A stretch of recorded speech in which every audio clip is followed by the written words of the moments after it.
ನಮಸ್ಕಾರ ಕರ್ನಾಟಕ ಇದೀನಾಗೆ ಸ್ವಾಗತ. ನಾನು ಲತಾ ಧರ್ಮರಾಜ್. ಈಗ ಹೆಡ್ಲೈನ್ಸ್. ಬದಲಿ ಬೆಳೆಗೆ ರೈತರ ಮನವೊಲಿಸಿ, ಹೃದಯಾಘಾತ ಸಂಬಂಧ ಜನರಿಗೆ ತಪ್ಪು ಸಂದೇಶ ತಪ್ಪಿಸಿ ಅಧಿಕಾರಿಗಳಿಗೆ ಸಚಿವ ರಾಜಣ್ಣ ಸೂಚನೆ. ಸಾರ್ವಜನಿಕ ಕಚೇರಿಯಲ್ಲಿ ದಲ್ಲಾಳಿಯ ಹುಟ್ಟುಹಬ್ಬ, ಅಧಿಕಾರಿಗಳ ಅಮಾನತಿಗೆ ಮಲೆನಾಡು ರಕ್ಷಣಾ ಸೇನೆ ಆಗ್ರಹ, ಸಚಿವ ರಾಜಣ್ಣ ಅವರಿಗೆ ಮನವಿ. ಶಕ್ತಿ ಯೋಜನೆ ಕಾರ್ಯಕ್ರಮಕ್ಕೆ ಉಸ್ತುವಾರಿ ಸಚಿವ ರಾಜಣ್ಣ ಗೈರು, ಕಾಂಗ್ರೆಸ್ ಸಚಿವರ ವಿರುದ್ಧ ಸ್ವಪಕ್ಷೀಯ ನಾಯಕ ಎಚ್ಎಂ ರೇವಣ್ಣ ಕಿಡಿ, ಸಿಎಂ ಸಿದ್ದರಾಮಯ್ಯ ಅವರಿಗೆ ದೂರು.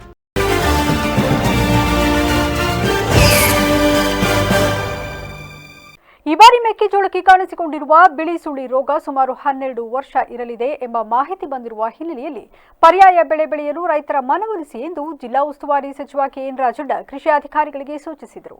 ನಗರದ ಜಿಲ್ಲಾ ಪಂಚಾಯಿತಿ ಸಭಾಂಗಣದಲ್ಲಿ ಸೋಮವಾರ ನಡೆದ ಕೆಡಿಪಿ ಸಭೆಯ ಅಧ್ಯಕ್ಷತೆ ವಹಿಸಿ ಮಾತನಾಡಿದ ಅವರು, ರೋಗ ತಡೆಗೆ ಮಣ್ಣು ಮರುಪೂರಣ, ಬೀಜೋಪಚಾರ ಹಾಗೂ ಗೊಬ್ಬರ ಬಳಕೆ ಬಗ್ಗೆ ರೈತರಿಗೆ ಸಲಹೆ ನೀಡಿ. ಜಿಲ್ಲೆಯಲ್ಲಿ ಈ ಬಾರಿಗೆ ವಾಡಿಕೆಗಿಂತ ಹೆಚ್ಚು ಮಳೆಯಾಗಿದೆ.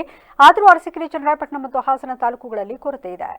ಜಿಲ್ಲೆಯ 14 ಹೋಬಳಿಗಳಲ್ಲಿ 20% ಮಳೆ ಕೊರತೆ ಇದೆ. ಈ ಬಾರಿ 2,42,965 ಹೆಕ್ಟೇರ್ ಪ್ರದೇಶದಲ್ಲಿ ಬಿತ್ತನೆ ಗುರಿ ಹೊಂದಲಾಗಿದ್ದು, ಹಾಲಿ 1,01,924 ಹೆಕ್ಟೇರ್ ಪ್ರದೇಶದಲ್ಲಿ ಬಿತ್ತನೆಯಾಗಿದೆ. ಒಟ್ಟಾರೆ ಬೆಳೆಯಲ್ಲಿ ಅರ್ಧದಷ್ಟು ಮೆಕ್ಕೆಜೋಳ ಬೆಳೆಯಲಾಗುತ್ತಿದೆ. ಆದರೆ ಅದರಲ್ಲಿ 12,595 ಹೆಕ್ಟೇರ್ ಪ್ರದೇಶದ ಬೆಳೆ ಬಿಳಿಸುಳಿ ರೋಗದಿಂದ ನಾಶವಾಗಿದೆ. ಹಾಸನ ತಾಲೂಕೊಂದರಲ್ಲಿ 6,200 ಹೆಕ್ಟೇರ್ ಹಾಳಾಗಿದೆ ಎಂದು ಅಧಿಕಾರಿ ಸಭೆಗೆ ಮಾಹಿತಿ ನೀಡಿದರು. ಬಿಳಿಸುಳಿ ರೋಗ ಫಂಗಸ್ ಕಾಯಿಲೆ. ಇದಕ್ಕೆ ಮಳೆ ಹೆಚ್ಚಾಗಿರುವುದೇ ಕಾರಣ. ಗಾಳಿ ಮಣ್ಣಿನಿಂದಲೂ ಹರಡಿದೆ ಎಂದು ಅಧ್ಯಯನ ತಂಡ ವರದಿ ನೀಡಿದೆ. ಕಳೆದ ವರ್ಷ ಮಣ್ಣಿನಲ್ಲಿ ಉಳಿದಿದ್ದ ಫಂಗಸ್ನಿಂದಲೂ ಈ ಬಾರಿಯೂ ಅದು ಮರುಕಳಿಸಿದೆ. ರೋಗಕ್ಕೆ ಬಿತ್ತನೆ ಬೀಜ ಕಾರಣ ಅಲ್ಲ ಎಂಬುದು ವರದಿಯಿಂದ ದೃಢಪಟ್ಟಿದೆ ಎಂದು ಅಧಿಕಾರಿ ಸಭೆಯ ಮುಂದಿಟ್ಟರು. ಇದಕ್ಕೆ ಉತ್ತರಿಸಿದ ಸಚಿವರು, ಬದಲಿ ಬೆಳೆ ಬೆಳೆಯಲು ರೈತರಿಗೆ ಹೇಳಿ, ಹೆಚ್ಚಾಗಿ ಬೆಳೆ ವಿಮೆ ಮಾಡಿಸಲು ಮಾರ್ಗದರ್ಶನ ನೀಡಿ, ಕರಪತ್ರ ಹಂಚಿ ತಿಳುವಳಿಕೆ ನೀಡಿ, ಇದರಿಂದ ರೈತರಿಗೆ ಲಾಭವಾಗಲಿದೆ ಎಂದರು. ನೀವು ರೈತರುಗಳಿಗೆ ಪ್ರಾಥಮಿಕವಾಗಿ ಮಾಡಬೇಕಾಗಿರೋದು ಕಂಪಲ್ಸರಿ ಸಾಯಿಲ್ ಟೆಸ್ಟಿಂಗ್ ಅನ್ನ ಮಾಡಬೇಕು. 8 ಜನ ಸಾಯಿಲ್ ಟೆಸ್ಟಿಂಗ್ ಅನ್ನ ಮಾಡಿಸಿದ್ದಾರೆ. ಅದೊಂದು ಒಂದು ರಿಪೋರ್ಟ್ ಆಗುತ್ತೋ. ಸೆಕೆಂಡ್ಲಿ, ಈ ಸೀಡ್ಸ್ ಇದೆಯಲ್ಲ, ಸೀಡ್ಸ್ ಸಪ್ಲೈಯರ್ ಏನ್ ಮಾಡಿದ್ದಾರೆ, ಅವನು ಜರ್ಮಿನೇಷನ್ ಎಷ್ಟು ಟೆಸ್ಟ್ ಮಾಡಿದ್ದಾನೆ, ಎಷ್ಟು % ಜರ್ಮಿನೇಷನ್ ಬಂದಿದೆ, ಮತ್ತೆ ಆ ಸೀಡ್ಸ್ ಬಿಫೋರ್ ಒಂದು ಸೋಯಿಂಗ್ ಅದಕ್ಕೆ ಏನು ಮೆಡಿಸಿನ್ ಏನೋ ಎಲ್ಲ ಹಾಕಿ ಟ್ರೀಟ್ಮೆಂಟ್ ನೀವೇನ್ ಮಾಡಬೇಕು ಅದನ್ನ ಕಂಪಲ್ಸರಿ ರೈತರಿಗೆ ಮಾಡಿಸ್ತಕ್ಕಂಥದ್ದು. ಬೇಸಿಕ್ ಆಗಿ ಮುಂದೆ ಬರ್ತಕ್ಕಂಥ ರೋಗ ರುಜಿನಗಳನ್ನ ತಪ್ಪಿಸ್ಲಿಕ್ಕೆ. ಮತ್ತೆ ಸಾಯಿಲ್ ಟೆಸ್ಟಿಂಗ್ ಮಾಡೋದ್ರಿಂದ ನೀವು ಅನ್ನೆಸರಿ ಬೇರೆ ಯಾವುದೋ ಗೊಬ್ಬರ ಹಾಕೋದಕ್ಕೆ ಬದಲಾಗಿ ಯಾವುದು ಆ ಸಾಯಿಲಿಗೆ ಅವಶ್ಯಕತೆ ಇದೆ ಅದನ್ನ ನೀವು ಗೊಬ್ಬರನ ಹಾಕೋದಕ್ಕೆ ರೈತರಿಗೆ ಮನವರಿಕೆ ಮಾಡುವಂಥದ್ದು. ಇದು ಪ್ರಾಥಮಿಕವಾಗಿ ಮಾಡ್ತಕ್ಕಂಥ ಕೆಲಸಗಳು. ಆಮೇಲೆ ರೋಗ ಬರ್ತದೆ. ರೋಗ ಬಂತು ಅಂತ ಹೇಳಿದ್ರೆ ಯಾವುದು ಪೆಸ್ಟಿಸೈಡ್ಸ್ ಇಂದ ಕಂಟ್ರೋಲ್ ಮಾಡಬಹುದಾಗಿದ್ದು ಅದು ಮಾಡ್ತಾರೆ. ಮಾಡಕ್ಕೆ ಯಾವುದಾಗಿಲ್ಲ ಅದನ್ನೇನು ಮಾಡೋಕ್ಕಾಗೋದಿಲ್ಲ. ಈಗ ಮೆಕ್ಕೆಜೋಳದ್ದು ಅದೇನು ಕೆಲಸ ಬರೋದಿಲ್ಲ ಅಂತೇಳಿ ಕತ್ತರಿಸಿ. ಇನ್ನು ಜಿಲ್ಲೆಯಲ್ಲಿ ಸರಣಿ ಹೃದಯಾಘಾತ ಹಾಗೂ ಹಠಾತ್ ಸಾವಿಗೆ ಯಾವ ಅಂಶ ಕಾರಣ ಎಂದು ಅಧ್ಯಯನ ವರದಿ ಹೇಳಿದೆಯೋ ಅದರಂತೆ ಸಂಬಂಧಪಟ್ಟ ಅಧಿಕಾರಿಗಳು ಕ್ರಮ ಕೈಗೊಳ್ಳಬೇಕು ಎಂದು ಸಚಿವ ರಾಜಣ್ಣ ಕಟ್ಟಪ್ಪಣೆ ಮಾಡಿದರು. ಮುಖ್ಯವಾಗಿ ಸಮಸ್ಯೆಗೆ ಆಹಾರದ ಅಸುರಕ್ಷತೆ ಕಾರಣ ಎನ್ನಲಾಗಿದ್ದು, ರಸ್ತೆ ಬದಿಯ ಸಿದ್ಧ ಆಹಾರಗಳ ಬಗ್ಗೆ ಸರಿಯಾಗಿ ಪರಿಶೀಲಿಸಿ. ಗೋಬಿ ಮಂಚೂರಿಯಲ್ಲಿ ಅತಿ ಹೆಚ್ಚು ಹಾನಿಕಾರಕ ಅಂಶ ಇರುತ್ತದೆ, ಆ ಬಗ್ಗೆ ಕ್ರಮ ವಹಿಸಿ ಎಂದರು. ಹೃದಯಾಘಾತ ವಿಚಾರದಲ್ಲಿ ಜನರಿಗೆ ತಪ್ಪು ಮಾಹಿತಿ ಹೋಗದಂತೆ ಎಚ್ಚರ ವಹಿಸಿ. ಸ್ಥಳೀಯ ಮಾಧ್ಯಮ, ಆಕಾಶವಾಣಿ ಮೊದಲಾದವುಗಳ ಮೂಲಕ ಜಾಗೃತಿ ಮೂಡಿಸಿ, ತಪ್ಪು ಸಂದೇಶ ಹರಡದಂತೆ ಸ್ಪಷ್ಟಪಡಿಸಿ ಎಂದರು.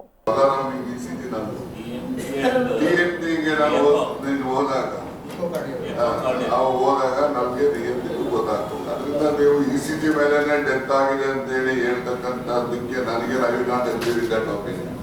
Because I myself is getting a bad ECG report. Small submission, sir. ಇವತ್ತಿಂದ 20 ವರ್ಷದಿಂದ ನಾನು ಸ್ಕೋಪಿಟ್ಟಿದ್ದೇನೆ. There are 2 types of ischemic heart disease, sir. One the chronic ಅಂತ ಹೇಳ್ತೀವಿ. It will be there for several years. But okay, ಈಗ ಬೇರೆ deaths ಆಗಿದವಲ್ಲ, ಬೇರೆ deaths ಆಗಿರೋದು due to various reasons ಇರ್ತವೆ. ಈಗ ನಮ್ಮ ಬಾಲಣ್ಣವರ ಊರ್ ಪಕ್ಕನೆ ಒಬ್ಬ ಟ್ರ್ಯಾಕ್ಟ್ರಿಂದ ಬಿಡಿಸೋದವ್ರು ಅವನು ಕಾರ್ಡಿಯಾಕ್ ಅರೆಸ್ಟ್ ಅಂತ ಬರ್ಕತ್ತೀವಿ. ಆಮೇಲೆ ಇನ್ನೊಬ್ಬ ಅವನು ಕುಡಿದ್ಬಿಟ್ಟು ಡಿ ಗ್ರೂಪ್ ಎಂಪ್ಲಾಯಿ ಸಾರೆ ಅಂಗಡಿ ಮುಂದೆ ಬಿದ್ದು ಸಾಯ್ತಾನೆ, ಅದಕ್ಕೂ ಕೂಡ ಕಾರ್ಡಿಯಾಕ್ ಅರೆಸ್ಟ್ ಅಂತ ಬರ್ಕತ್ತೀವಿ. ಏನ್ ಈ ತರ ಆಗ್ಬಿಟ್ರೆ ಜನಗಳಲ್ಲಿ ನೀವು ಪ್ಯಾನಿಕ್ ಕ್ರಿಯೇಟ್ ಮಾಡಿ ನೀವೆಲ್ಲ ಹಾಸ್ಪಿಟಲ್ಗೆ ನರ್ಸಿಂಗ್ ಹೋಗಿ ಕ್ಯೂ ನಿಲ್ಸಿದಿರಿ ತಗೊಂಡೋಗ ಅಷ್ಟೇ, ಬೇರೆ ಏನಿಲ್ಲ. This is due to the wrong information spread by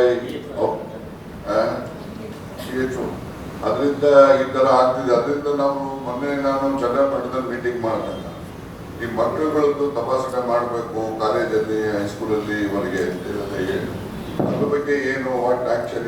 ಸಭೆಯಲ್ಲಿ ಸಂಸದ ಶ್ರೇಯಸ್ ಪಟೇಲ್, ಎಂಎಲ್ಸಿಗಳಾದ ಮಧು ಜಿ ಮಾದೇಗೌಡ, ವಿವೇಕಾನಂದ, ಉಸ್ತುವಾರಿ ಕಾರ್ಯದರ್ಶಿ ನವೀನ್ ರಾಜ್ ಸಿಂಗ್, ಡಿಸಿ ಲತಾ ಕುಮಾರಿ, ಕೆಎಸ್ ಎಸ್ಪಿ ಮೊಹಮ್ಮದ್ ಸುಜೀತಾ, ಜಿಲ್ಲಾ ಪಂಚಾಯಿತಿ ಸಿಇಒ ಪೂರ್ಣಿಮಾ ಹಾಜರಿದ್ದರು. ಸಕಲೇಶಪುರದ ಎಆರ್ಟಿಒ ಕಚೇರಿಯಲ್ಲಿ ಕೆಲಸದ ವೇಳೆಯಲ್ಲಿ ದಲ್ಲಾಳಿ ಮೋಹನ್ ಶೆಟ್ಟಿಯವರ ಹುಟ್ಟುಹಬ್ಬವನ್ನು ಅಧಿಕೃತವಾಗಿ ಸಂಭ್ರಮದಿಂದ ಆಚರಿಸಿದ ಆರೋಪ ಕೇಳಿಬಂದಿದ್ದು, ಈ ಹಿನ್ನೆಲೆಯಲ್ಲಿ ಸಂಬಂಧಪಟ್ಟ ಅಧಿಕಾರಿಗಳನ್ನು ಅಮಾನತುಗೊಳಿಸಬೇಕೆಂದು ಮಲೆನಾಡು ರಕ್ಷಣಾ ಸೇನೆಯು ಜಿಲ್ಲೆಯ ಉಸ್ತುವಾರಿ ಸಚಿವ ರಾಜಣ್ಣ ಅವರಿಗೆ ಮನವಿ ಸಲ್ಲಿಸಿದರು. ಕಚೇರಿಯ ಒಳಭಾಗದಲ್ಲಿಯೇ ಕಾರ್ಯಕ್ರಮ ನಡೆದಿದ್ದು ಸಾರ್ವಜನಿಕರಿಗೆ ಕೆಲಸದ ಅಡ್ಡಿ ಉಂಟಾಗಿದೆ. ಅಲ್ಲದೆ ಈ ಸಂಬಂಧ ಮಾಧ್ಯಮಗಳಲ್ಲಿ ಸಾಕಷ್ಟು ಸುದ್ದಿ ಪ್ರಸಾರವಾಗಿದ್ದು, ವಿಡಿಯೋ ಹಾಗೂ ಚಿತ್ರ ದಾಖಲೆಗಳು ಕೂಡ ಸಾಕ್ಷಿಯಾಗಿದೆ. ಈ ಹಿನ್ನೆಲೆಯಲ್ಲಿ ತಕ್ಷಣ ಕ್ರಮ ಕೈಗೊಂಡು ಕಚೇರಿಯ ಶಿಸ್ತು ಮತ್ತು ಸಾರ್ವಜನಿಕ ಸೇವೆಯ ಗೌರವವನ್ನು ಕಾಪಾಡಬೇಕೆಂದು ಮನವಿ ಮಾಡಿದರು. ಈ ಸಂದರ್ಭದಲ್ಲಿ ಮಲೆನಾಡು ರಕ್ಷಣಾ ಸೇನೆ ಹಾಸನ ಜಿಲ್ಲಾಧ್ಯಕ್ಷ ದರ್ಶನ್ ಮಲ್ನಾಡ್, ವಕ್ತಾರ ಪವನ್ ಕಾಗಿನಹರೆ, ಜಿಲ್ಲಾ ಸಂಚಾಲಕ ರಾಜೇಶ್ ಗೌಡ, ಸಹ ಕಾರ್ಯದರ್ಶಿ ಶರತ್ ಶೆಟ್ಟಿ ಹಾಗೂ ಸಂಘಟನೆಯ ಪದಾಧಿಕಾರಿಗಳು ಉಪಸ್ಥಿತರಿದ್ದರು. ಶಕ್ತಿ ಯೋಜನೆಯಡಿ 500 ಕೋಟಿ ಪ್ರಯಾಣ ಹಿನ್ನೆಲೆ ನಗರದ ಸಾರಿಗೆ ಬಸ್ ನಿಲ್ದಾಣದಲ್ಲಿಂದು ಶಕ್ತಿ ಸಂಭ್ರಮಾಚರಣೆ ಕಾರ್ಯಕ್ರಮವನ್ನು ಹಮ್ಮಿಕೊಳ್ಳಲಾಗಿತ್ತು. ಕಾರ್ಯಕ್ರಮಕ್ಕೆ ರಾಜ್ಯ ಗ್ಯಾರಂಟಿ ಯೋಜನೆಗಳ ಅನುಷ್ಠಾನ ಪ್ರಾಧಿಕಾರದ ಅಧ್ಯಕ್ಷ ಎಚ್ಎಂ ರೇವಣ್ಣ ಚಾಲನೆ ನೀಡಿದರು. ಬಳಿಕ ಕಾರ್ಯಕ್ರಮಕ್ಕೆ ಜಿಲ್ಲಾ ಉಸ್ತುವಾರಿ ಸಚಿವ ಕೆಎನ್ ರಾಜಣ್ಣ ಗೈರಾಗಿದ್ದಕ್ಕೆ ಗರಂ ಆಗಿ ಸಚಿವರ ವಿರುದ್ಧ ಅಸಮಾಧಾನ ವ್ಯಕ್ತಪಡಿಸಿ ಮಾತನಾಡಿದ ಅವರು, ಶಕ್ತಿ ಯೋಜನೆಯಡಿ 500 ಕೋಟಿ ಪ್ರಯಾಣ ಹಿನ್ನೆಲೆ ಕಾರ್ಯಕ್ರಮವನ್ನು ರಾಜ್ಯಾದ್ಯಂತ ಹಮ್ಮಿಕೊಳ್ಳಲಾಗಿದೆ. ಆದರೆ ಈ ವೇಳೆ ಒಂದು ನೋವಿದೆ. ಮುಖ್ಯಮಂತ್ರಿ ಎಲ್ಲಾ ಸಚಿವರಲ್ಲಿ ಕೇಳಿಕೊಳ್ಳುತ್ತೇನೆ, ಇಡೀ ರಾಜ್ಯದಲ್ಲಿ ಗ್ಯಾರಂಟಿ ಅನುಷ್ಠಾನ ಸಮಿತಿ ಅಧ್ಯಕ್ಷರಿದ್ದಾರೆ. ಆದರೆ ಹಾಸನ ಜಿಲ್ಲೆ ನಾನು ಮಾತ್ರ ಬರಬೇಕಾದ ಕಾರಣ ಜಿಲ್ಲಾಡಳಿತ ಪರವಾಗಿ ಹಾಗೂ ಜಿಲ್ಲಾಧ್ಯಕ್ಷರು ಇಲ್ಲದಿದ್ದಕ್ಕೆ, ಆದ್ದರಿಂದ ಈ ವೇಳೆ ಮುಖ್ಯಮಂತ್ರಿಗಳಿಗೆ ಆಗ್ರಹ ಮಾಡುತ್ತಿದ್ದು, ನಮ್ಮ ಜವಾಬ್ದಾರಿಯನ್ನು ಅವರಿಗೆ ಕೊಟ್ಟು ಅವರು ಕೆಲಸ ಮಾಡಲಿ ಎಂದು ಆಶಿಸುತ್ತೇನೆ ಎಂದರು. ಅನುಷ್ಠಾನ ಸಮಿತಿಯ ಅಧ್ಯಕ್ಷರಿದ್ದಾರೆ. ನಾನೇನಕ್ಕೆ ಬರಬೇಕಾಯ್ತು ಇಲ್ಲಿಗೆ ಅಂದರೆ, ಈ ಜಿಲ್ಲಾಡಳಿತದ ಪರವಾಗಿ ನಮ್ಮ ಜಿಲ್ಲಾ ಅಧ್ಯಕ್ಷ ಇಲ್ಲದೇ ಇದ್ದಿದ್ದರಿಂದ ಇವತ್ತು ಆಗ್ರಹ ಮಾಡ್ತೇನೆ. ಮುಖ್ಯಮಂತ್ರಿಗಳಿಗೂ ಹೇಳಿದ್ದೇನೆ, ಮಾನ್ಯ ರಾಜಣ್ಣವ್ರಿಗೂ ಹೇಳ್ತೇನೆ. ರಾಜಣ್ಣವ್ರು ಯಾಕೆ ಕಷ್ಟಪಡ್ತಾರೋ ಗೊತ್ತಿಲ್ಲ. ಅವ್ರಿಗೆ ಬರೀ ಮುಖ್ಯಮಂತ್ರಿಗಳ ಬಗ್ಗೆ ಮಾತನಾಡೋದೇ ಮುಖ್ಯ ಅಲ್ಲ, ಇದರಲ್ಲೂ ಕೂಡ ತೊಡಗಿಸ್ಲಿ ಅಂತೆಲ್ಲ ಆಗ್ರಹಿಸಿ, ಕೆಟ್ಟದಾಗಿ ಹೇಳ್ತಿಲ್ಲ, ಇದು ಆಗಬೇಕಾಗಿರೋದು. ವರ್ಷ ಆಗಿದೆ, ಆಗಬೇಕು. ಅದನ್ನು ಆಗ್ರಹಿಸಿ ನಮ್ಮ ಜವಾಬ್ದಾರಿಯನ್ನು ಅವ್ರಿಗೆ ಕೊಟ್ಟು ಅವ್ರು ಕೆಲಸ ಮಾಡಲಿ ಅಂತ ಆಶಿಸಿ ತಮ್ಮೆಲ್ಲರಿಗೂ ಶುಭಕಾಮನೆಗಳನ್ನು ಹೇಳಿ ಈ ಕಾರ್ಯವನ್ನು ಚಾಲನೆ ಮಾಡ್ತಾ ಇದ್ದೀನಿ. ನಮಸ್ಕಾರ. ನಗರದ ಬಿಕಾಟಿಹಳ್ಳಿಯಲ್ಲಿರುವ ಮ್ಯಾಜಿಕ್ ಬಸ್ ಇಂಡಿಯಾ ಫೌಂಡೇಶನ್ ಸಹಯೋಗದಲ್ಲಿ ಸಂತ ಜೋಸೆಫರ ಕಾಲೇಜು ಆವರಣದಲ್ಲಿ ಜುಲೈ 16, 17ರಂದು ಕೌಶಲ್ಯಾಭಿವೃದ್ಧಿ ಕಾರ್ಯಾಗಾರ, ಜುಲೈ 18ರಂದು ಬೃಹತ್ ಉದ್ಯೋಗ ಮೇಳ ಆಯೋಜಿಸಲಾಗಿದೆ ಎಂದು ಕಾಲೇಜಿನ ಫಾದರ್ ಓಲ್ಟನ್ ಯಗಾಸ್ ಮತ್ತು ಕನ್ನಡ ವಿಭಾಗದ ಮುಖ್ಯಸ್ಥ ರಂಗೇಗೌಡ ತಿಳಿಸಿದರು. ಹಾಸನದಲ್ಲಿಂದು ಪತ್ರಿಕಾಗೋಷ್ಠಿಯಲ್ಲಿ ವಿಷಯ ತಿಳಿಸಿದ ಅವರು, ಪದವಿ, ಸ್ನಾತಕೋತ್ತರ, ಐಟಿಐ ಮತ್ತು ಡಿಪ್ಲೊಮಾ ಪಾಸ್ ಆದವರು ಹಾಗೂ ಇತರೆ ಕೌಶಲ್ಯ ಹೊಂದಿರುವ ಅರ್ಹ ಅಭ್ಯರ್ಥಿಗಳನ್ನು ಉದ್ಯೋಗ ಮೇಳದಲ್ಲಿ ಆಯ್ಕೆ ಮಾಡಲಾಗುವುದು. ಈ ಸುವರ್ಣಾವಕಾಶವನ್ನು ಯುವಜನತೆ ಸದುಪಯೋಗಪಡಿಸಿಕೊಳ್ಳಬೇಕೆಂದು ಕೋರಿದ ಅವರು, ಹೆಚ್ಚಿನ ಮಾಹಿತಿ ಹಾಗೂ ನೋಂದಣಿಗಾಗಿ 8940404641 ದೂರವಾಣಿ ಸಂಖ್ಯೆ ಸಂಪರ್ಕಿಸಲು ತಿಳಿಸಿದರು. ಉದ್ಯೋಗ ಮೇಳದಲ್ಲಿ ಭಾಗವಹಿಸ್ತಾ ಇದ್ದಾರೆ. ಅವರು ಬೆಂಗಳೂರಿನ ಬರ್ತಾ ಇದ್ದಾರೆ, ಹಾಸನದಿಂದ ಕೂಡ ಬರ್ತಾ ಇದ್ದಾರೆ. 5 ಕಂಪನಿಗಳು ಇಲ್ಲಿ ಹಾಸನಲ್ಲಿ ನಮಗೆ ನಮ್ಮ ಕಚೇರಿಗಳಲ್ಲಿ ಕೆಲಸ ಮಾಡಲು ಸಿದ್ಧರಾಗಿದ್ದಾರೆ ಮತ್ತು ಇತರ 7 ಕಂಪನಿಗಳು ಬೆಂಗಳೂರಲ್ಲಿ ಅಲ್ಲಿ ಕೆಲಸ ಕೊಡಲು ತಯಾರಿದ್ದಾರೆ. ಅವು ಯಾವುದೆಂದರೆ Apollo pharmacy, K12 techno, Omega health, EZY, magical business solutions, quest corp, ಮೆರ್ಚರ್ಡ್ ಕೇರ್ಡ್ connect, Muthoot finance, I process, BSS micro finance, Flipkart, ಅದು ಮಲ್ಲೂರಲ್ಲಿ ದೊಡ್ಡ ಸೆಂಟರ್ ಇದವರದು, ಮತ್ತು ಕೊನೆಯದಾಗಿ ನೋ ಬ್ರೋಕರ್. ಹಾಗೆ 12 ಕಂಪನಿಗಳಿವೆ. ಅದೇ ರೀತಿ ಈ ಕಂಪನಿಗಳು ಪ್ರತ್ಯೇಕವಾಗಿ ಯಾರೆಲ್ಲ ಪದವೀಧರ ಆಗಿದ್ದಾರೆ ಮತ್ತು BA, BCom, BSc, BBA ಮತ್ತು MA, MCom. ಪತ್ರಿಕಾಗೋಷ್ಠಿಯಲ್ಲಿ ಕಾಲೇಜಿನ ಉಪಪ್ರಾಂಶುಪಾಲ ಪ್ರದೀಪ್, ಗ್ರಂಥಪಾಲಕಿ ಶಶಿಕಲಾ ಹಾಜರಿದ್ದರು. ಮೈಸೂರಿನ ಕೇಂದ್ರೀಯ ಪೆಟ್ರೋಕೆಮಿಕಲ್ಸ್ ಇಂಜಿನಿಯರಿಂಗ್ ಮತ್ತು ತಂತ್ರಜ್ಞಾನ ಸಂಸ್ಥೆ ಮೆಟ್ರಿಕ್ ನಂತರದ ಉದ್ಯೋಗ ಭರವಸೆಯ ಪಾಲಿಮರ್ ಅಥವಾ ಪ್ಲಾಸ್ಟಿಕ್ ಡಿಪ್ಲೊಮಾ ಕೋರ್ಸ್ಗಳು ಲಭ್ಯವಿದೆ ಎಂದು ಸಹಾಯಕ ಟೆಕ್ನಿಕಲ್ ಅಧಿಕಾರಿ ಲಕ್ಷ್ಮಣ್ ತಿಳಿಸಿದರು. ಹಾಸನದಲ್ಲಿಂದು ಪತ್ರಿಕಾಗೋಷ್ಠಿಯಲ್ಲಿ ಮಾತನಾಡಿದ ಅವರು, ಕೇಂದ್ರೀಯ ಪೆಟ್ರೋಕೆಮಿಕಲ್ಸ್ ಇಂಜಿನಿಯರಿಂಗ್ ಮತ್ತು ತಂತ್ರಜ್ಞಾನ ಶಿಕ್ಷಣ ಸಂಸ್ಥೆ ಸಿಪೆಟ್ ಸಂಸ್ಥೆ ಕೇಂದ್ರದ ಸ್ವಾಯತ್ತ ಸಂಸ್ಥೆಯಾಗಿದೆ. ಪ್ಲಾಸ್ಟಿಕ್ ಉತ್ಪನ್ನಗಳು ದೇಶದ ಪ್ರಗತಿಗೂ ತಮ್ಮದೇ ಆದ ಕೊಡುಗೆ ನೀಡುತ್ತವೆ. ಹಾಗಾಗಿ ಇವುಗಳ ಉತ್ಪನ್ನಗಳ ತಯಾರಿಕೆ ಉತ್ತೇಜಿಸಲು ಸಿಪೆಟ್ ಸಂಸ್ಥೆ ಸ್ಥಾಪಿಸಿದೆ. ರಾಜ್ಯದಲ್ಲೇ ಪಾಲಿಮರ್ ಪ್ಲಾಸ್ಟಿಕ್ ಕೈಗಾರಿಕೆ ಕುರಿತ ಕೋರ್ಸ್ ಹೊಂದಿರುವ ಏಕೈಕ ಶಿಕ್ಷಣ ಸಂಸ್ಥೆ ಕರ್ನಾಟಕ ಯುವಕ ಯುವತಿಯರಿಗೆ ವರದಾನವಾಗಿದೆ. ಇದರ ಮೂಲಕ ದೇಶದ ಕೈಗಾರಿಕಾ ಬೇಡಿಕೆಗೆ ಹಾಗೂ ಕೌಶಲ್ಯ ಬೆಳವಣಿಗೆಗೆ ಶೈಕ್ಷಣಿಕ ತರಬೇತಿ ನೀಡಲಾಗುತ್ತದೆ. ಹೆಚ್ಚಿನ ಮಾಹಿತಿಗಾಗಿ 9845873498 ದೂರವಾಣಿ ಸಂಖ್ಯೆಯನ್ನು ಸಂಪರ್ಕಿಸಬಹುದು ಎಂದರು. ಇಲ್ಲಿ 2 ಡಿಪ್ಲೊಮಾ ಇಂಜಿನಿಯರಿಂಗ್ ಕೋರ್ಸಸ್ ಇದೆ. ಒಂದು DPT diploma in plastic technology, ಇನ್ನೊಂದು DPMT diploma in plastic mould technology 2 course ಇದೆ. ಇದು SLC ಪಾಸ್ ಆದಂಥ ಮಕ್ಕಳಿಗೆ SLC ಪಾಸ್ ಆದನು ಜೊತೆಗೆ PUC ಪಾಸಾಗಿ ಸೈನ್ಸಲ್ಲಿ ಪಾಸಾಗಿರ್ತಂಥ ಮಕ್ಕಳಿಗೆ ಲ್ಯಾಟ್ರಲ್ ಎಂಟ್ರಿ ಇದೆ. ಡೈರೆಕ್ಟಾಗಿ 2ನೇ ವರ್ಷಕ್ಕೆ ಬರ್ಬೋದು. ಇದನ್ನು ವಿಶೇಷತೆ ಏನಂದರೆ ಪ್ಲಾಸ್ಟಿಕ್ ಟೆಕ್ನಾಲಜಿ ಇದೆ. ಪ್ಲಾಸ್ಟಿಕ್ ಅಂದ ತಕ್ಷಣ ನಕಾರಾತ್ಮಕವಾದ ಭಾವನೆಗಳು ಮೂಡ್ತವೆ ನಮ್ಮಲ್ಲಿ, ಪ್ಲಾಸ್ಟಿಕ್ಕಾ ಅಂತೇಳಿ. ಬಟ್ ಪ್ಲಾಸ್ಟಿಕ್ಕು ನಮಗೆ ಅರಿವಿಲ್ದಲೇ ನಮಗೊಂದು ಮಾನವ ಜೀವಕ್ಕೆ ಅವಿಭಾಜ್ಯ ಅಂಗ ಆಗ್ಬಿಟ್ಟಿದೆ. ನಮಗೆಲ್ಲರಿಗೂ ಗೊತ್ತು ಪ್ಲಾಸ್ಟಿಕ್ ಇಲ್ದಲೇ ಜೀವನ ಇಲ್ಲ ಅಂತೇಳಿ. ಬಟ್ ಪ್ಲಾಸ್ಟಿಕ್ಕನ್ನು ಬ್ಯಾನ್ ಮಾಡಿ ಅಂತ ಹೇಳ್ತಾರೆ. ಪ್ಲಾಸ್ಟಿಕ್ಕನ್ನು ಯಾವ್ದು ಬ್ಯಾನ್ ಮಾಡಬೇಕು ಅಂದರೆ ಸಿಂಗಲ್ ಯೂಸ್ ಪ್ಲಾಸ್ಟಿಕ್ಕು ಮತ್ತು ಬಿಲೋ 40 ಮೈಕ್ರಾನ್ಗೆ ಅಂತ ಹೇಳಿ. 40 ಮೈಕ್ರಾನ್ ಬಿಲೋ 40 ಮೈಕ್ರಾನ್ ಅಂದರೆ ಅದು ಬಿಲೋ 40 ಮೈಕ್ರಾನ್ ಇದ್ದಾಗ ಯಾವುದೇ ಒಂದು ವಸ್ತುನ ಹಾಕೋಕೆ ಹೋದಾಗ ಅದು ಟೇರ್ ಆಗುತ್ತೆ, ನಿಲ್ಲೋದಿಲ್ಲ, ಅದು ಆಗೋದಿಲ್ಲ. ಅದಕ್ಕೇನು ಮಾಡ್ತಾರೆ ಅಂದರೆ ಅವ್ರು ಸಮ್ ಕೆಮಿಕಲ್ ಹಾಕ್ಬಿಟ್ಟು ತುಂಬ ಸ್ಟ್ರೆಂತ್ ಮಾಡಿ ಎಲ್ಲರಿಗೂ ಸಪ್ಲೈ ಮಾಡ್ತಾ ಇರ್ತಾರೆ. ಬಟ್ ಅದನ್ನ ಯೂಸ್ ಮಾಡಿ. ಪತ್ರಿಕಾಗೋಷ್ಠಿಯಲ್ಲಿ ಅಸಿಸ್ಟೆಂಟ್ ಟೆಕ್ನಿಕಲ್ ಅಧಿಕಾರಿ ಸದಾಶಿವಪ್ಪ ಹಾಜರಿದ್ದರು. ರಾಜ್ಯ ಸರ್ಕಾರದ ಮಹತ್ವಾಕಾಂಕ್ಷಿ ಶಕ್ತಿ ಯೋಜನೆಗೆ 2 ವರ್ಷ ಪೂರ್ಣಗೊಂಡ ಹಿನ್ನೆಲೆಯಲ್ಲಿ ಸಕಲೇಶಪುರದ ಕಾಂಗ್ರೆಸ್ ಮುಖಂಡರು ಸಂಭ್ರಮಾಚರಣೆ ಆಚರಿಸಿದರು. ಪಟ್ಟಣದ ಹೊಸ ಬಸ್ ನಿಲ್ದಾಣದಲ್ಲಿ ಗ್ಯಾರಂಟಿ ಅನುಷ್ಠಾನ ಸಮಿತಿಯ ಅಧ್ಯಕ್ಷ ಮುರಳಿ ಮೋಹನ್ ಅವರು ಪೂಜೆ ಸಲ್ಲಿಸಿ ಬಸ್ಗೆ ಚಾಲನೆ ನೀಡಿ ಮಾತನಾಡಿ, ಸಕಲೇಶಪುರ ಘಟಕದಲ್ಲಿಯೇ ಸುಮಾರು 1,28,00,000 ಮಹಿಳಾ ಪ್ರಯಾಣಿಕರು ಶಕ್ತಿ ಯೋಜನೆಯ ಉಚಿತ ಬಸ್ ಪ್ರಯಾಣದ ಸೌಲಭ್ಯವನ್ನು ಸದುಪಯೋಗಪಡಿಸಿಕೊಂಡಿದ್ದಾರೆ. ರಾಜ್ಯಾದ್ಯಂತ ಸುಮಾರು 500 ಕೋಟಿ ಮಹಿಳೆಯರು ಈ ಯೋಜನೆಯ ಪ್ರಯೋಜನ ಪಡೆದಿದ್ದಾರೆ. ಈ ಯೋಜನೆಗಾಗಿ ಸರ್ಕಾರ ಸುಮಾರು 60,000 ಕೋಟಿ ರೂಪಾಯಿ ವೆಚ್ಚ ಮಾಡಿದೆ ಎಂದು ತಿಳಿಸಿದರು. ಇದೊಂದು ನಮ್ಮ ಸಕಲೇಶಪುರ ತಾಲೂಕು ಡಿಪೋಯಿಂದ 1,28,00,000 ಜನ ಪ್ರಯಾಣಿಕರು ಅಂದರೆ ತಾಯಂದಿರು, ನಮ್ಮ ಅಕ್ಕ ತಂಗಿಯರು, ಹೆಣ್ಣುಮಕ್ಕಳು 1,28,000 ಜನ ಇವತ್ತು 1,28,00,000 ಜನ ಇವತ್ತು ಪ್ರವಾಸ ಮಾಡಿ ಉಚಿತವಾಗಿ ಪ್ರಯಾಣ ಮಾಡಿ ಸುರಕ್ಷಿತವಾಗಿ ಯಾರಿಗೂ ಕೂಡ ತೊಂದರೆ ಆಗದೆ ಇವತ್ತು ಆಗಿದೆ. ಇವತ್ತು ರಾಜ್ಯ ಸರ್ಕಾರದಲ್ಲಿ ಎಲ್ಲ ಡಿಪೋಗಳಲ್ಲೂ ಕೂಡ 500 ಕೋಟಿ ಮಹಿಳೆಯರು ಇವತ್ತು ಪ್ರವಾಸ ಮಾಡಿದ್ದಾರೆ. ಸೊ ಇದು ರಾಜ್ಯ ಸರ್ಕಾರಕ್ಕೆ ಒಂದು ಒಳ್ಳೆ ಒಂದು ಹೆಸರು ಮತ್ತು ನಮ್ಮ ರಾಜ್ಯದಲ್ಲಿರ್ತಕ್ಕಂಥ ಮಹಿಳೆಯರಿಗೂ ಕೂಡ ಒಂದು ಗೌರವ ತರುವಂಥ ಕೆಲಸ ನಮ್ಮ ರಾಜ್ಯ ಸರ್ಕಾರ ಮಾಡಿದೆ. ಇವತ್ತು ಸಾಕಷ್ಟು ರಾಜ್ಯದಲ್ಲಿ ಎಷ್ಟು ಕೋಟಿ ಟೋಟಲ್ 500 ಕೋಟಿ ಅಂದರೆ ಕನಿಷ್ಠ 50,000 ರಿಂದ 60,000 ಕೋಟಿ ರೂಪಾಯಿ ಇವತ್ತು ಶಕ್ತಿ ಯೋಜನೆಗೆ ಮುಡುಪಾಗಿತ್ತು. ಈ ರಾಜ್ಯದಲ್ಲಿರ್ತಕ್ಕಂಥ ಮಹಿಳೆಯರು ಮೂಲೆಗಳಿಗೂ ಮೊದಲು ಹೋಗಬೇಕಾದ್ರೆ ಬಹಳ. ಕಾರ್ಯಕ್ರಮದಲ್ಲಿ ಕಾಂಗ್ರೆಸ್ ಮುಖಂಡರಾದ ಉದಯ್ ಹೆಚ್, ದೇವರಾಜ್, ಬೈಕೆರೆ ಪ್ರಶಾಂತ್, ಗುಳಗಲಲೆ ಕಾಸಿಂ, ಗುಳಗಲಲೆ ಶೇಖ್, ಬಾಳುಪೇಟೆ ಪೊಲೀಸ್ ವೃತ್ತ ನಿರೀಕ್ಷಕ ಜಗದೀಶ್, ಕೆಎಸ್ಆರ್ಟಿಸಿ ಸಂಸ್ಥೆ ವ್ಯವಸ್ಥಾಪಕ ವಿಜಯ್ ಕುಮಾರ್, ಮಹೇಶ್ ಕುಮಾರ್, ಇನ್ಸ್ಪೆಕ್ಟರ್ ಕೇಶವಮೂರ್ತಿ ಸೇರಿದಂತೆ ಇನ್ನಿತರರು ಉಪಸ್ಥಿತರಿದ್ದರು.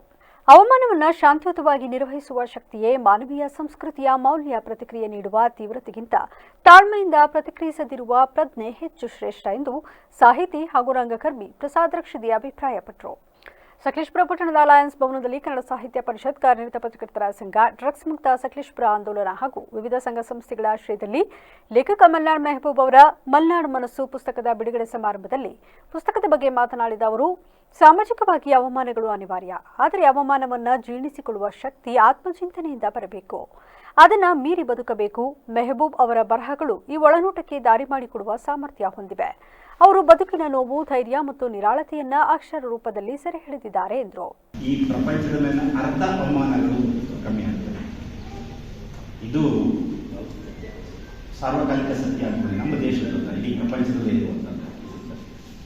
ಹಾಗೆ ನಾವು ಪುರುಷರಾದರು ನಮಗೆ ಪುಸ್ತಕ ಬರೀತಾರೆ, ಓದೋರು ಇನ್ನೊಂದು ಯಾವ ಬರೀತಾರೆ, ಅದ್ರ ಬಗ್ಗೆ ಒಂದು ಬೇರೆ ಯಾರೋ ಬೇರೆ ವಿಚಾರಗಳನ್ನು ಹೇಳಿ ತಿಳಿಸಿರ್ತಾರೆ. ಅವಮಾನವನ್ನು ಸಹಿಸಲು ನಾವು ನಿಧಾನ ಬರೀತಾರೆ.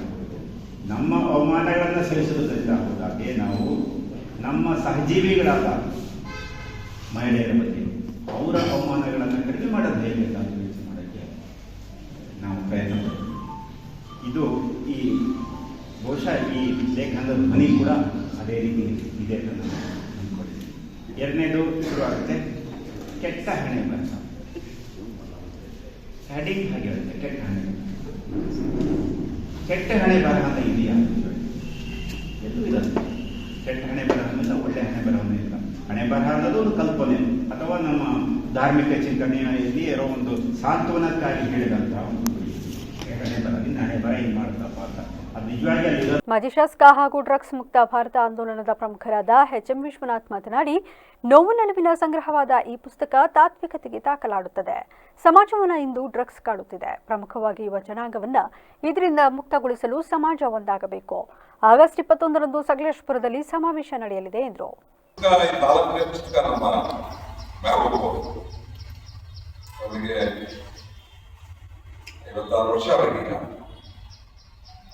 ಅವ್ರಿಗಿಂತ ಹಿಂದೆ ಅವರ ತಂದೆ ರಹಮತುಲ್ಲಾ ಅಂತ ನಿಮಗೆ ತುಂಬಾ ಜನರಿಗೆ ನೆನಪಿಲ್ಲ, ನೆನಪಿರ್ಬೋದು.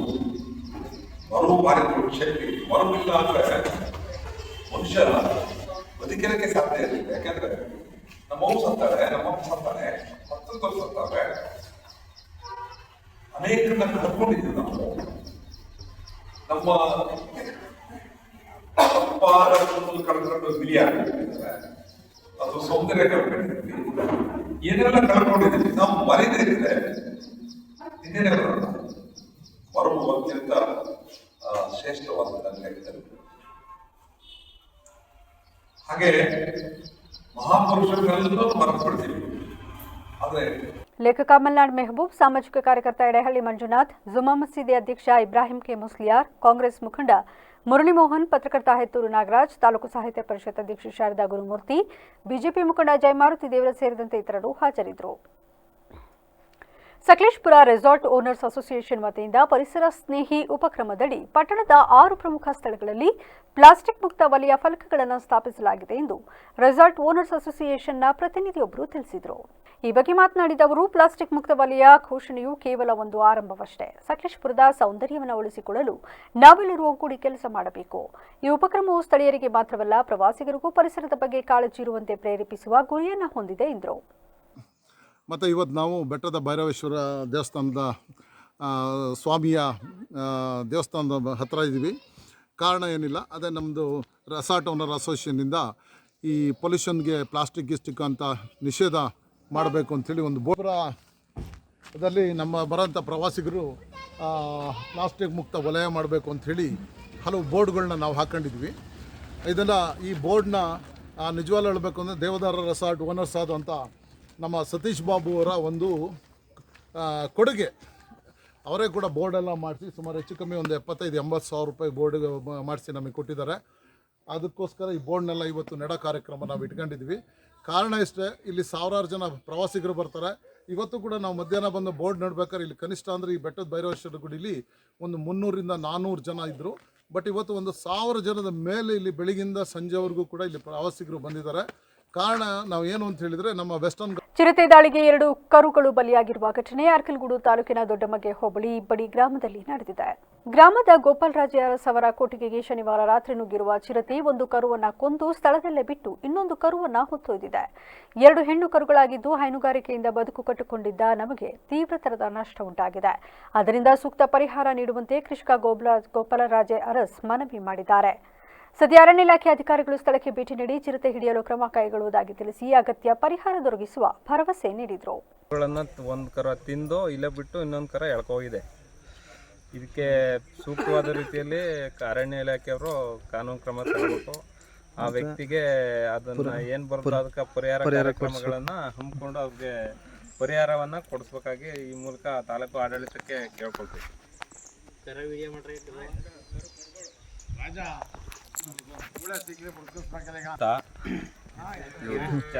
ಗಿರೀಶ್ ರಾಜರ್ಸ್ ಅಂತ ಗೋಪಾಲ್ ರಾಜರ್ಸ್ ಅಂತ ವ್ಯಕ್ತಿ, ಈ ವ್ಯಕ್ತಿ ಮನೇಲೆ ಕರುವನ್ನ ಒಂದು ತಿಂಗಳು ಬಿಟ್ಟು ಇನ್ನೊಂದನ್ನ ಎಳ್ಕೋಗಿದೆ. ಹೆಜ್ಜೆ ಗುರುತೆಲ್ಲ ಇದೆ.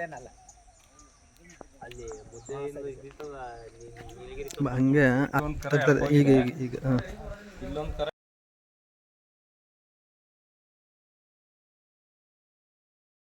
2 ವರ್ಷದಲ್ಲಿ ಶಕ್ತಿ ಯೋಜನೆ ಅಡಿಯಲ್ಲಿ 500 ಕೋಟಿ ಪ್ರಯಾಣಿಕರ ಸಂಚಾರ ಮಾಡಿದ ಹಿನ್ನೆಲೆಯಲ್ಲಿ ಗ್ಯಾರಂಟಿ ಯೋಜನೆಗಳ ಅನುಷ್ಠಾನ ಸಮಿತಿ ಹಾಗೂ ಕಾಂಗ್ರೆಸ್ ಕಾರ್ಯಕರ್ತರು ಮತ್ತು ಸಾರಿಗೆ ಇಲಾಖೆ ವತಿಯಿಂದ ಮಳವಳ್ಳಿ ಪಟ್ಟಣದ ಸಾರಿಗೆ ಬಸ್ ನಿಲ್ದಾಣದಲ್ಲಿ ಸಂಭ್ರಮಾಚರಣೆ ನಡೆಸಲಾಯಿತು.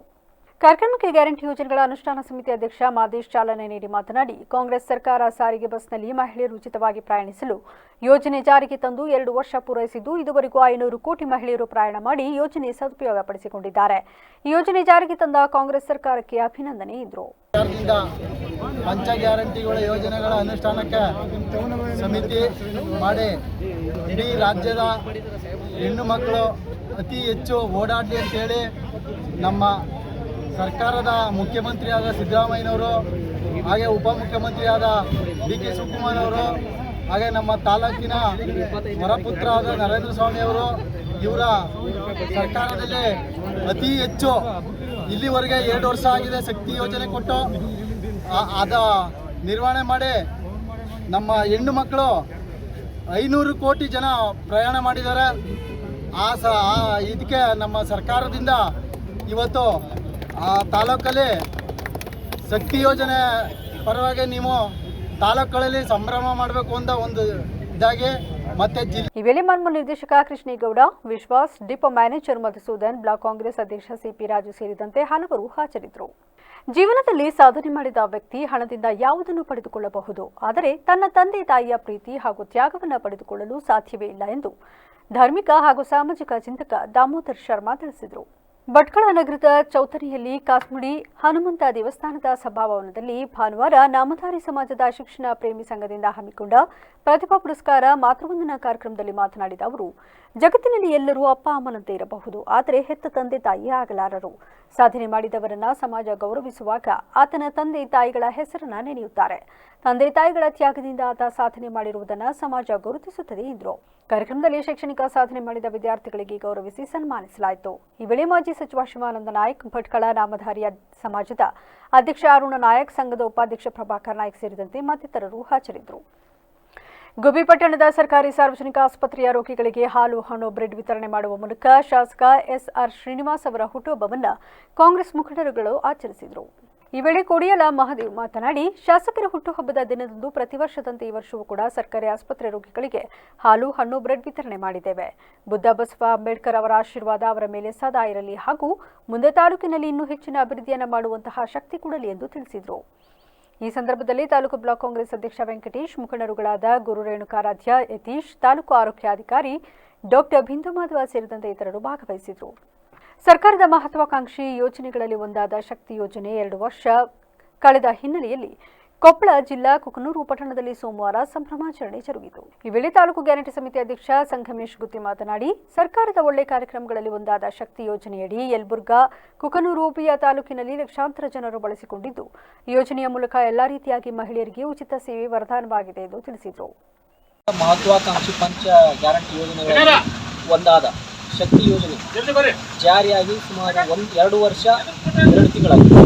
ಅಂದರೆ 11/6/2023ನೇ ಸಾಲಿನಲ್ಲಿ ಜಾರಿಗೊಂಡ ಈ ಮಹತ್ವಾಕಾಂಕ್ಷಿ ಯೋಜನೆ ಇಲ್ಲಿಗೆ ರಾಜ್ಯಾದ್ಯಂತ ಸುಮಾರು 500 ಕೋಟಿ ಮಹಿಳಾ ಪ್ರಯಾಣಿಕರು ಯಶಸ್ವಿಯಾಗಿ ಪ್ರಯಾಣವನ್ನು ಮುಗಿಸಿದ ಒಂದು ಸಂಭ್ರಮದ ಕಾರ್ಯಕ್ರಮವನ್ನು ರಾಜ್ಯಾದ್ಯಂತ ನಮ್ಮ ರಾಜ್ಯ ಸರ್ಕಾರದ ಹಾಗೂ ಕರ್ನಾಟಕ ರಾಜ್ಯ ಸರ್ಕಾರ ರಸ್ತೆ ಸಾರಿಗೆ ನಿಗಮ ವತಿಯಿಂದ ಎಲ್ಲ ತಾಲೂಕಾ ಡಿಪೋಗಳಲ್ಲಿ ಈ ಕಾರ್ಯಕ್ರಮವನ್ನು ಆಯೋಜನೆ ಮಾಡಿದೆ.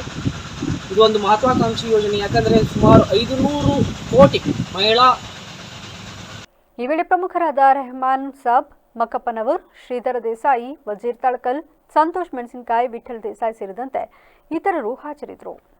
ಗ್ರಾಮಕ್ಕೆ ಸಂಬಂಧಪಡದ ಎಸ್ಪಿಆರ್ ಗ್ರೂಪ್ ಮಾಲೀಕರು 192 ಎಕರೆ ಸರ್ಕಾರಿ ಭೂಮಿಯನ್ನು ವಶಪಡಿಸಿಕೊಂಡು ಗ್ರಾಮದ ಜನತೆಗೆ ಅನ್ಯಾಯ ಎಸಗಿದ್ದಾರೆ ಎಂದು ಟಿ ನರಸೀಪುರ ತಾಲೂಕಿನ ಹೊಳೆಸಾಲು ಗ್ರಾಮದ ಗ್ರಾಮಸ್ಥರು ಆರೋಪಿಸಿದರು.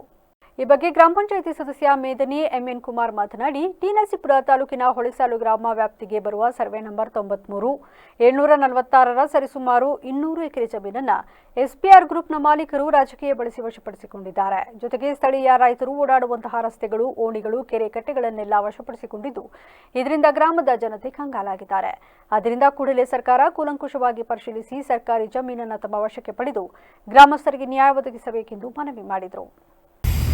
ನನ್ನ ಹೆಸರು ಕುಮಾರ್ ಎನ್ ಅಂತ, ಗ್ರಾಮ ಪಂಚಾಯತಿ ಸದಸ್ಯರು, ಹೊಳಸಾಲು ಗ್ರಾಮ ಪಂಚಾಯತಿ ಹಾಗೂ ದರ್ಖಾಸ್ ಕಮಿಟಿ ಸದಸ್ಯನಿದ್ದೀನಿ.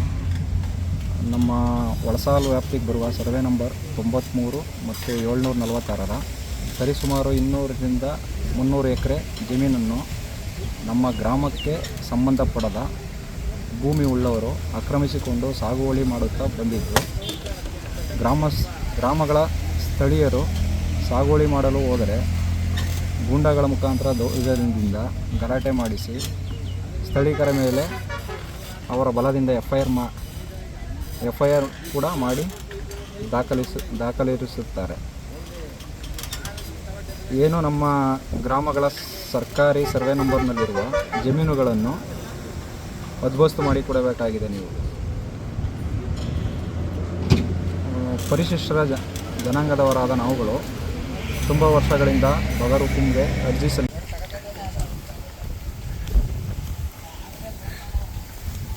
ಇದು 192 ಎಕರೆ 22 ಗುಂಟ. ಇದು ಹಿಂದೆ 40 ವರ್ಷದಿಂದ ರೈತರು ಬೆಳೀತಿದ್ರು. ನಾಯಿ ಪಾಯಿ ಬಿಟ್ಕೊಂಡು ಈ ಸಂಪತ್ತು ಈಗ ಹಿಂಗೆ ಮಾಡಿ ತರ್ತಿದ್ರು, ಎಲ್ಲರಿಗೂ ಮೋಸ ಮಾಡಿ ರೀತಿ ಹಿಂಗೆ ಆಗದ ಸರ್. ಇದು ಅವ್ನ ಪಟ್ಟ ಜಮೀನು ತಕ್ಕಂದಿರೋ ಜಮೀನು. ಇದು ನಮ್ಮದು. ಹಾಗಾದ್ರೆ ಇಲ್ಲೇ ಕಟ್ಬೋದಾಗಿತ್ತಲ್ಲ ಅವರು. ಇದನ್ನು ದನ ಸಾಕಾಣಿಕೆ ಮಾಡ್ಕೊಂಡಿರೋದ ಸುಪಾಣಿನ ಇಲ್ಲೇ ಮಾಡ್ಬೋದಾಗಿತ್ತು. ಇದೇ ಬುಟ್ಟಿ ಅವ್ನು ಸೇರ್ಟ್ ಮಾಡ್ಕೊಂಡನ ಸರ್. ಇದು ನಮಗೆ ಸೈಟಿಗೆ ಬೇಕು, ಕಾಲೇಜಿಗೆ ಬೇಕು, ದನ ಕರುಗಳು ಮೇಯಕ್ಕೆ ಬೇಕು, ಗೋಮಾಳ ಎಲ್ಲನೂ ತಾನೇ ಒಬ್ಬನೇ ಇದು ಮಾಡ್ಬೇಕು ಅಂತಾನೆ. ಅಂದರೆ ನೀವು ಮಾಡ್ತಿರೋ ಆರೋಪ ಈ ತನ್ನ ಸ್ವಂತ ಜಾಗನ ಬಿಟ್ಟು ಈ ಸರ್ಕಾರಿ ಗೋಮಾಳನ್ನು ಕೂಡ ಇದು ನಂದು ಅಂತ ಬಂದಿದ್ದಾರೆ ಅನ್ನೋದು ನಿಮ್ಮ ಆರೋಪ. ಹೌದು ಸರ್, ಹೌದು. ಚಾನಲಲ್ಲಿ ಪಿಂಚಣಿ ಹೊಡೆದ್ಬಿಡೋಣ ಸರ್. ನೋಡಿ ಇಲ್ಲೇ ಬನ್ನಿ ಸರ್, ನೋಡಿ ಇಲ್ಲಿ ಬನ್ನಿ ಸರ್. ಪಿಂಚಣಿ ಹೊಡೆದ್ಬಿಡೋಣ ಸರ್. ಅಲ್ಲಿ ಚಾನಲ್ ಮುಚ್ಚಿಬಿಡೋಣ ಸರ್. ಸರ್ಕಾರಿ ಸ್ವತ್ತು 150 ಎಕರೆ ಜಮೀನು. ಈಗ ಮತ್ತೊಮ್ಮೆ ಹೆಡ್ಲೈನ್ಸ್. ಬದಲಿ ಬೆಳೆಗೆ ರೈತರ ಮನವೊಲಿಸಿ, ಹೃದಯಾಘಾತ ಸಂಬಂಧ ಜನರಿಗೆ ತಪ್ಪು ಸಂದೇಶ ತಪ್ಪಿಸಿ, ಅಧಿಕಾರಿಗಳಿಗೆ ಸಚಿವ ರಾಜಣ್ಣ ಸೂಚನೆ. ಸಾರ್ವಜನಿಕ ಕಚೇರಿಯಲ್ಲಿ ದಲ್ಲಾಳಿಯ ಹುಟ್ಟುಹಬ್ಬ, ಅಧಿಕಾರಿಗಳ ಅಮಾನತಿಗೆ ಮಲೆನಾಡು ರಕ್ಷಣಾ ಸೇನೆ ಆಗ್ರಹ, ಸಚಿವ ರಾಜಣ್ಣ ಅವರಿಗೆ ಮನವಿ. ಶಕ್ತಿ ಯೋಜನೆ ಕಾರ್ಯಕ್ರಮಕ್ಕೆ ಉಸ್ತುವಾರಿ ಸಚಿವ ರಾಜಣ್ಣ ಗೈರು, ಕಾಂಗ್ರೆಸ್ ಸಚಿವರ ವಿರುದ್ಧ ಸ್ವಪಕ್ಷೀಯ ನಾಯಕ ಎಚ್ಎಂ ರೇವಣ್ಣ ಕಿಡಿ, ಸಿಎಂ ಸಿದ್ದರಾಮಯ್ಯ ಅವರಿಗೆ ದೂರು. ಇದಾಗಿತ್ತು ಇಲ್ಲಿವರೆಗಿನ ನ್ಯೂಸ್ ಅಪ್ಡೇಟ್ಸ್. ನಿರಂತರ ಸುದ್ದಿಗಾಗಿ ನೋಡ್ತಾರೆ ವಿವಿಸಿ ನ್ಯೂಸ್. ಇದು ಜನರ ಧ್ವನಿ, ಸತ್ಯದ ಕಡೆ ನಮ್ಮ ನಡೆ.